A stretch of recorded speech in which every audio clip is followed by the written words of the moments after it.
దేవుని ప్రత్యక్షతలో మరో దినం. మనిషి యొక్క మేధస్సు ఎంత గొప్పది! మరి సమస్తమును జయించగలిగాడు గానీ, మరి మరణాన్ని జయించలేకపోయాడు.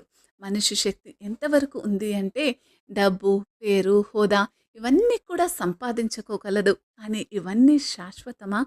చూడండి, దేవుని బలాతిశయమే నిజమైన రక్షణ అని కీర్తనకారుడు 68వ అధ్యాయం 34 చరణంలో తెలియజేస్తున్నాడు.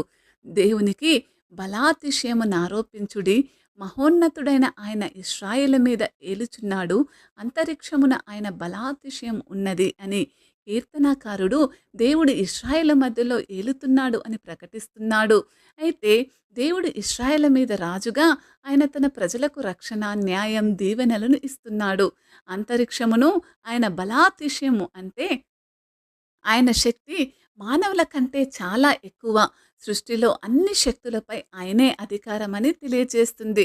దేవుడు భూమాకాశములపై పరిపాలకుడు అని, మనం ఆయన మహిమను గుర్తించి స్తోత్రించాలని, ఆయనపై ఆధారపడిన వారికి శక్తియు మరియు విజయం వస్తుందని ఈ వచనం ఎంతో బలంగా తెలియజేస్తుంది.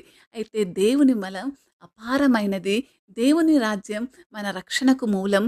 ఆయన మహిమకు సమస్తము కూడా ఆయన మహిమ కోసమే అర్పించాలి అని. అయితే మన బలం పరిమితమైనది. కష్టాలు, వ్యాధులు, శత్రువులు మన బలాన్ని పరీక్షిస్తాయి. కానీ దేవుడు బలంలో విశ్వాసం ఉంచితే భయంకరమైన పరిస్థితులు మనల్ని జయించలేవు. యేసులో రక్షణ నిత్యమైనది.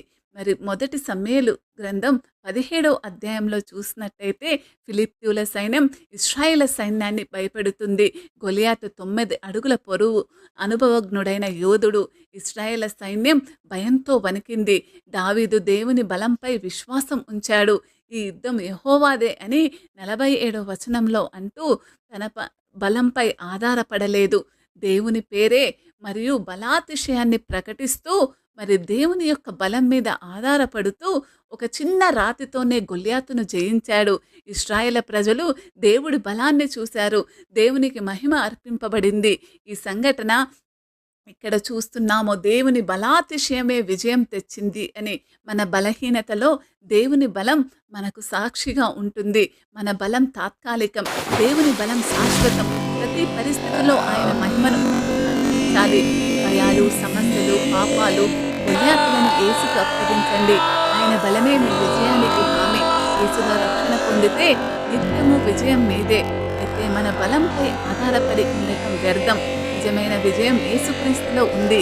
ఈ రోజే ఆయన బలానికి లొంగి ఆయన మహిమను మీ జీవితంలో చూపించండి.